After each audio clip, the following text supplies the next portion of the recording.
ராமநாதபுரத்தில் 5 வயது சிறுமி கொலை செய்யப்பட்டிருக்கிறார். இந்த விவகாரத்தில் அந்த சிறுமியின் அத்தை கைது செய்யப்பட்டிருக்கிறார். கூடுதல் விவரங்களை செய்தியாளர் வீரகுமரனிடம் கேட்கலாம். வீரகுமரன், என்ன நடந்தது?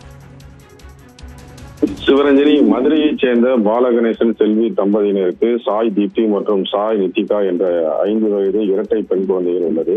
சாய் தீப்தி மற்றும் சாய் நித்திகா இருவரும் ராமநாதபுரத்தில் உள்ள அவரது தாத்தா வீட்டிற்கு விடுமுறை நாளில் தனது பெற்றோருடன் வருவதை வழக்கமாக கொண்டுள்ளனர். இந்நிலையில் சனிக்கிழமை இரவு மதுரையிலிருந்து செல்வி தனது 2 குழந்தை மகள்களையும் வார விடுமுறையொட்டி ராமநாதபுரத்தில் அவரது பெற்றோர் வீட்டிற்கு அழைத்து வந்துள்ளார். ராமநாதபுரம் MSK நகரில் உள்ள அவரது தாத்தா முத்துமுருகன் வீட்டிற்கு வந்த சாய் நித்திகா, சாய் தீப்தி மற்றும் செல்வி ஆகியோர் வீட்டில் இரவு உறங்கி தூங்கிக் கொண்டிருந்தனர். அதிகாலை சுமார் 3 மணி அளவில் வீட்டுக்குள் அதிகமாக புழுக்கமாக இருப்பதால் வீட்டின் முன்கதவை திறந்து வைத்துவிட்டு தனியாக தூங்கியுள்ளனர். காலை எழுந்து பார்த்தபோது சாய் தீப்தி மற்றும் காணாமல் போயுள்ளது தெரிய வந்தது.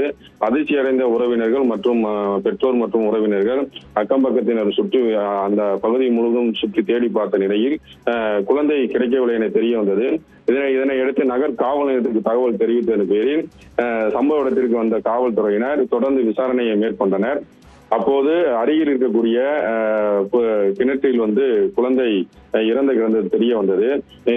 இந்த சடலத்தை மீட்ட காவல்துறையினர் ராமநாதபுரம் அரசு மருத்துவக் கல்லூரி மருத்துவமனைக்கு உடற்கூறு ஆய்வு அனுப்பி வைத்தனர். இதனையடுத்து தொடர்ந்து தீவிரமாக விசாரணையை மேற்கொண்டு வந்த காவல்துறையினர் குழந்தையின் தாய்மாமா அஜித், அவரது மனைவி சபரிகா மற்றும் எதிர் வீட்டைச் சேர்ந்த சில நபர்களை அழைத்து சென்று தொடர்ந்து விசாரணை மேற்கொண்டனர்.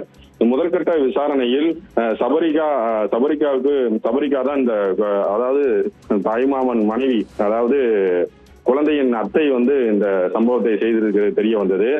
சபரிகாவுக்கு ஒரு பெண் குழந்தை உள்ளது. அந்த குழந்தை மாற்றுத்திறனாளி என்பதால் விடுமுறை நாட்களில் செல்வி தனது மகளுடன் அவரது அம்மா அப்பா வீட்டிற்கு செல்வது அவருக்கு பிடிக்கவில்லை.